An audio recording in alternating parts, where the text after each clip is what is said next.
Musselman is furious about how many times his team turns the ball over.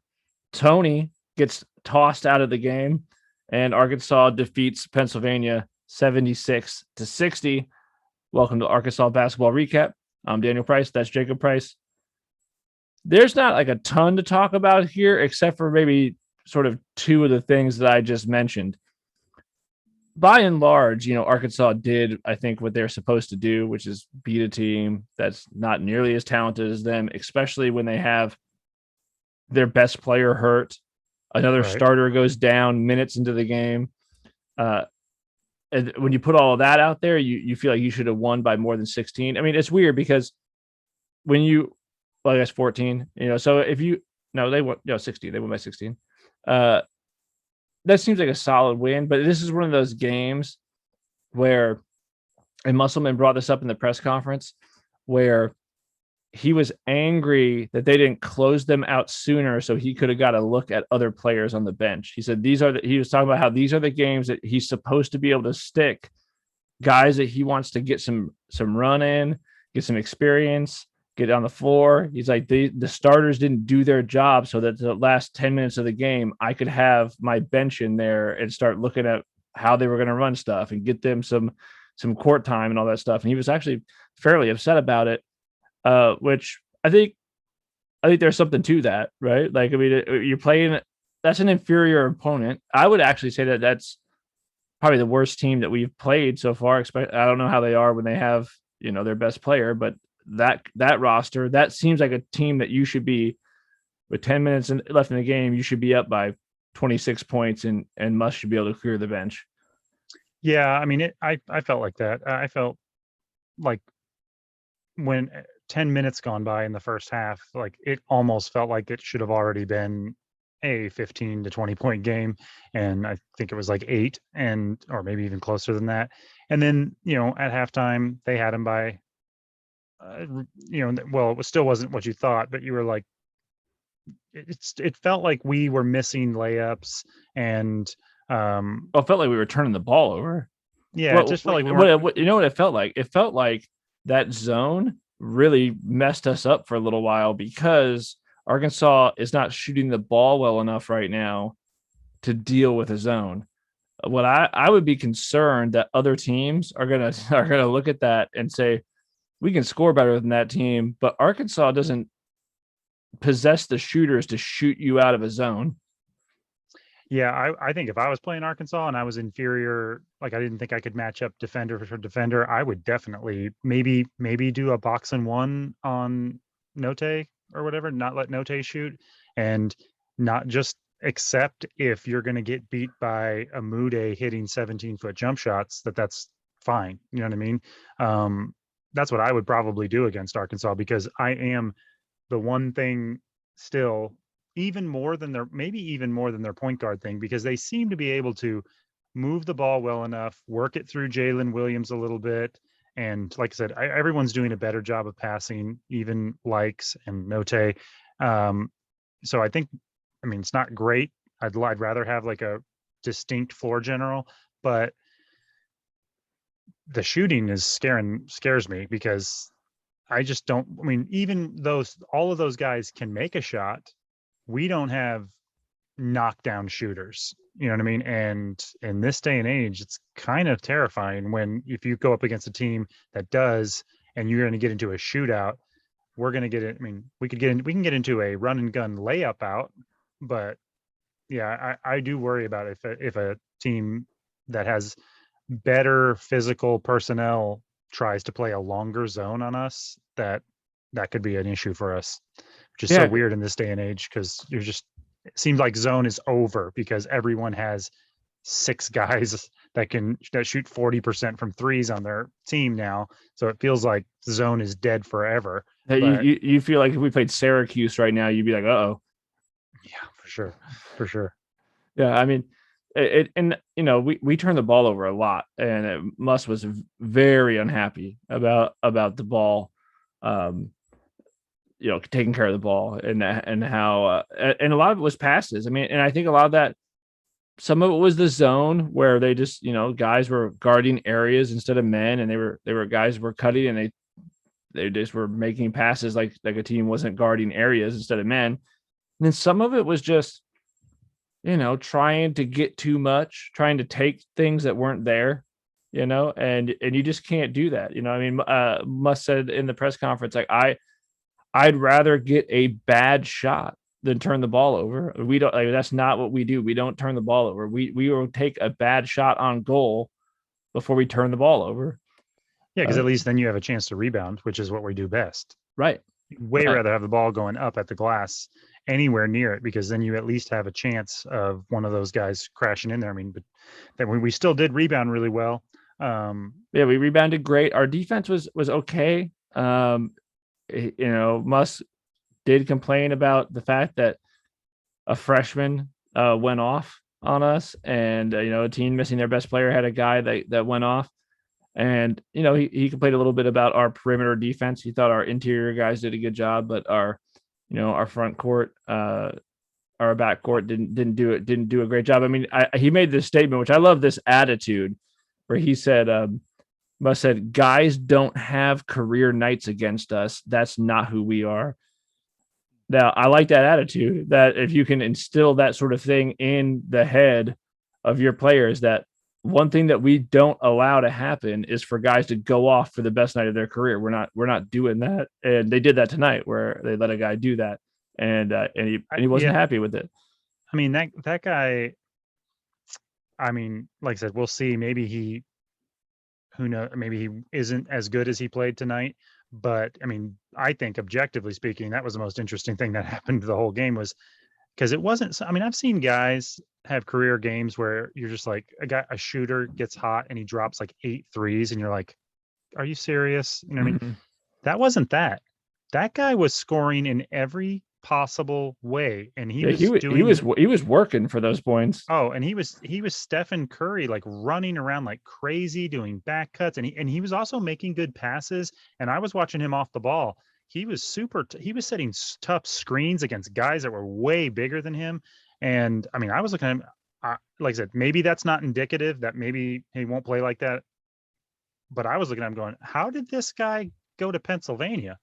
Yeah. Because I mean, I know he doesn't look like a prototypical, he's not fast, he's not big, but just looking at how physical he played and how much he hustled and how many different angles he scored from, and he floated in all kinds of like close to the basket, hard finishes off of really difficult cuts.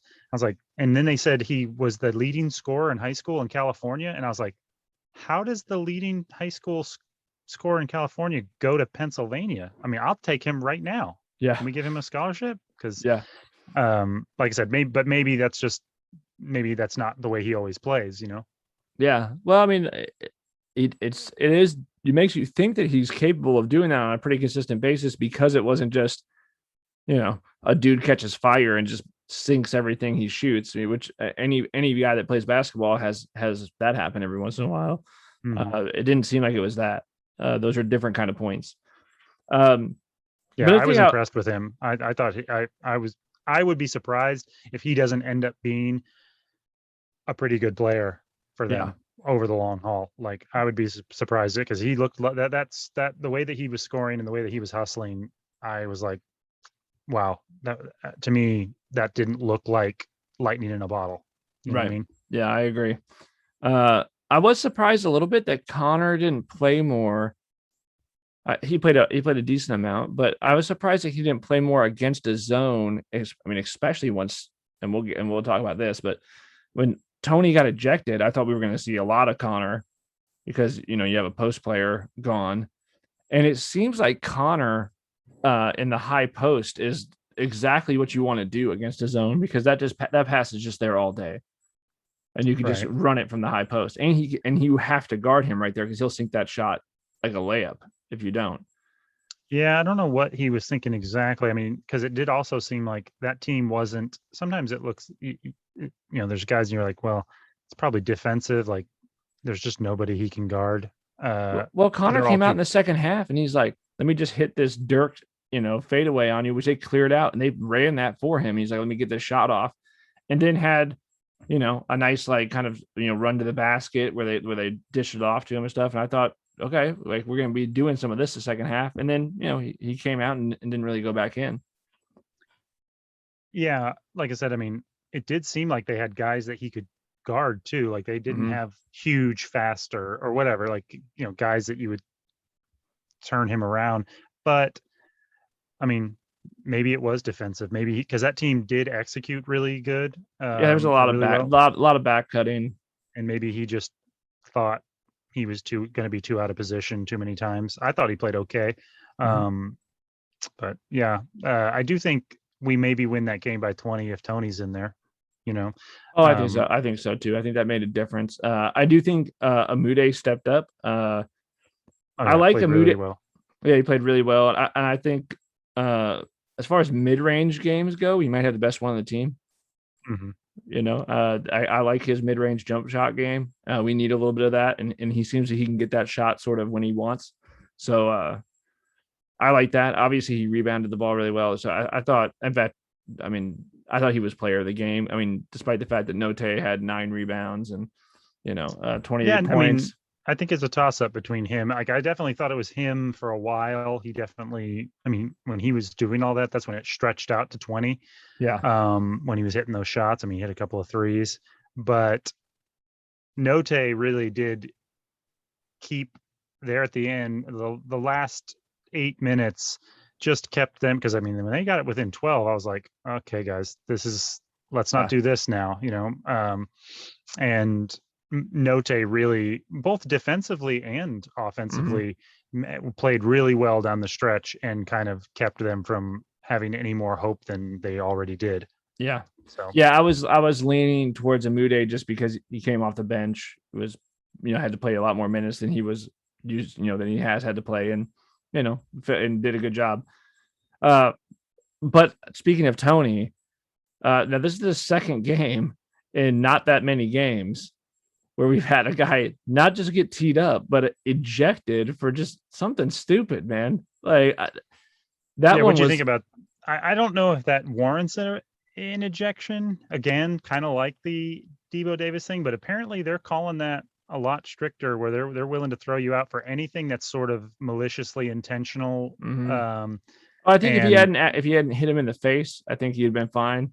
Yeah, it's like if somebody you got to shove them in the chest or the Yeah, shoulders. Like, don't shove people in the face. That's the same as punching someone. So, yeah. yeah, And just in like when they went back and showed it, I was like looking for it. I'm like, I mean, again, I don't know what's being said. I don't know what happens before that and everything like that. But if just based on that play, it you're didn't just look like, like much. what are you doing, man?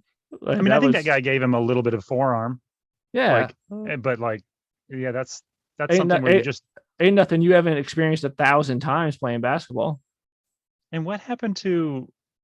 I mean, the way I always understood basketball is like somebody gives you a little forearm on a box out of a rebound or something, you just return the favor next time you're boxing out. You know what I mean? Yeah, Like, you don't retaliate right there by striking someone in the face or lowering your shoulder into it and knocking them into the bleachers. You wait till the next time you're screening or boxing them out, and you give them a little extra hips or a little bit extra, maybe some elbow or something, but you keep it away from the head and don't retaliate right away, especially on both of those plays where the refs are always going to see stuff more clearly when there's dead ball action. yeah, Or I mean, you know what I mean? Like, if when there's not action and when they're inbounding it or whatever, it's like they don't have as many things to watch. yeah. It's just a. I mean, I love Tony's game. I like Tony a lot, and then you're just like, man, that's just not. Don't do that in a close game. Don't do that in a game where we cannot afford to have you gone. Well, yeah, and again, like when there's something on the line, like, I mean, imagine when you get into conference games and you're in a hostile environment, like if you can't keep your head, it's going to get way scrappy. It's going to get nose to nose. You know what I mean? And Yeah, you're going to get got a few times. Someone's going to dunk on you. Someone's going to swat you in a close game, and their crowd's going to be letting you hear about it. You're going to have to keep your head a lot more in a lot worse circumstances than that. yeah, Just a game that you're already leading in, that's at home with everybody on your side, and a guy just gives you a little bit of physicality. Like, yeah, that is sort of concerning, sort of disappointing that they don't have more head discipline in that. yeah. Yeah. I guess, I mean, there's not a ton to say. Like I said, I mean, Arkansas somewhat did what they were supposed to do. I think the big positives from the game, besides just winning, are that I thought you saw really good things from Stanley Amude. I think that it's nice to see that he can be a guy that can go off for a big game. He had 19 points. It's good to know that he's capable of doing that. I mean, we knew he was capable of it based on what he did at, South Dakota, but that is South Dakota. It was nice to see it, Hmm. with this team, and just the way he did it. He did it a little bit differently than other guys have scored. Doing the mid range stuff. That's great. He's a good rebounder, good defender. And then Note I thought played pretty smart. One thing Musselman said in the press conference is that he liked that Note drove more. He actually liked to see him shoot less threes and actually get to the basket more. That he thinks that he settles too often. And that the Yeah. reason he recruited him was not because he was a great 3-point shooter, but because he got to the basket. Well, I was going to say, I might have missed it, but I think might have been the first game where there wasn't any ridiculous bad shots from Note. He Yeah. didn't come down the floor and just chuck up an early 40-footer. You know what I mean? Um, I thought Note. I honestly think Note has been playing better and better, just more calm, more disciplined every game. You know. Yeah. Yeah, I mean, he had 28 points, he had 9 rebounds, 5 assists, 2 steals, a block. I mean, it's pretty great. Jalen Mhm. Williams was Jalen Williams. He only scored 3 points. I'd like to see him be more involved in the offense a little bit from a scoring standpoint. But still had 9 assists, six. And Sorry, he had 6 assists, led the team in assists, 9 rebounds. he You know, should have had 9 assists. He actually had a couple that he dropped on people where they just missed. yeah. We missed some shots we definitely made. I mean, you always do, but they missed a couple of layups and stuff early, and like I said, blew a few of Jalen's One thing assists. I mean, and Muss. This is also in the press conference. Muss lit up Chris Likes pretty good in the press conference, and Likes only played 16 minutes, and he was 0 for 7, and uh, he really did not play well. Mm. I mean, Muss did not seem like he was anxious to put him back in at all, and you know, I don't think he was necessarily taking bad shots, um, but maybe not. There was one time where they were on a fast break and they were on like a 3-on-2, and they ended up settling for like a 14-foot jump shot from the baseline from Likes, and you're like, is that really the shot you're supposed to get on that break? You Hmm. should end up with a better shot when you have the numbers like that. Hmm. And Yeah. but he had a rough night, but that happens. I still think Yeah, like he didn't seem like he ever got really in the flow. no. And that just happens sometimes. Yeah. Um, for whatever Yeah, I reason. mean, I mean, we need a little bit. I mean, other than Note, we didn't get anything from our guards. Likes in the last couple games has been really good off the bench, and you've been getting some from him. I do think you need a little bit more from Devo. I mean, Devo's not taking a lot of shots. I mean, he was 3 of 7, so I mean that's fine. You're not complaining about 3 of 7. Uh, I kind of think he needs to look to score a little bit more, whether that's driving or something. Yeah, because even those two of those three were dunks Yeah, on just good cuts, but I mean they kind of lost track of him and he cut from the corner, and they were actually really similar looking dunks where he cut from the corner and they found him and he just dunked it. But he, those are almost like, not to say that he wasn't making good cuts, but like they definitely lost him on defense. And yeah, you just don't see him taking very many aggressive offensive plays where he's taking the ball to them. You know what I mean? yeah, But I mean, his defense is amazing. He played really well all game. But yeah, based on last year, it feels like he's even more coy than he was last year, which I thought he would really step up this year and like start to, you know, be aggressive to and the and hole I and get stuff. and I get that he's probably trying to embrace that point guard role and be that guy, and so I mean I can appreciate that, and I know that he identifies as like that sort of glue guy, that guy that does all the stuff that doesn't show up on the stat sheet, the guy who guards the other team's best player. And I mean, I totally appreciate that role, that he gets to play 37 minutes a game because of his defense and his hustle and all that. I love guys like that. I just think he could score more if he wanted to be more assertive on the offensive end.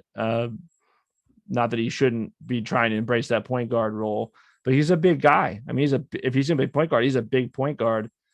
And I would think that he'd have some mismatches on him where he could take a guy to the bucket, or even when they're running some of that motion offense. I mean, can you get him in a mismatch in the post? I mean, when they have those bigger lineups in there, he's got to have guys guarding him that are not as strong as he is. Yeah, I mean, and he's fast and he does finish well at the rim. So I mean, Mhm. I'm surprised they don't run some sets that try to get him, even if it's not just him taking his man, but like, off of some cuts or some screens moving towards the basket, try to get him the pass. Mhm. Um, they don't really run a lot of stuff for him. It doesn't seem he doesn't seem like he's in that position. And like I said, I don't know if it's him or the system or what, but he doesn't seem like he's um they're revolving the offense around. It's usually Note and likes that are the one out at the point. Yeah. When they get in the half court set, they're the ones that get the ball and start the action. Yeah. But Well, on another positive note, though, yesterday, Northern Iowa beat the 16th rate St. Bonaventure.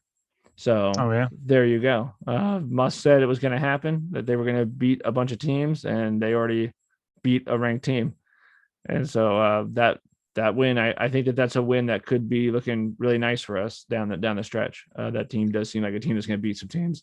honestly, maybe it's I mean, I haven't been paying as close attention or something, but I feel like this year, I feel like in years past, you play like mostly really bad teams and maybe one or two, but I don't feel like we've played any complete just punching bag teams. Like that team tonight was maybe like you said, maybe the worst team we played.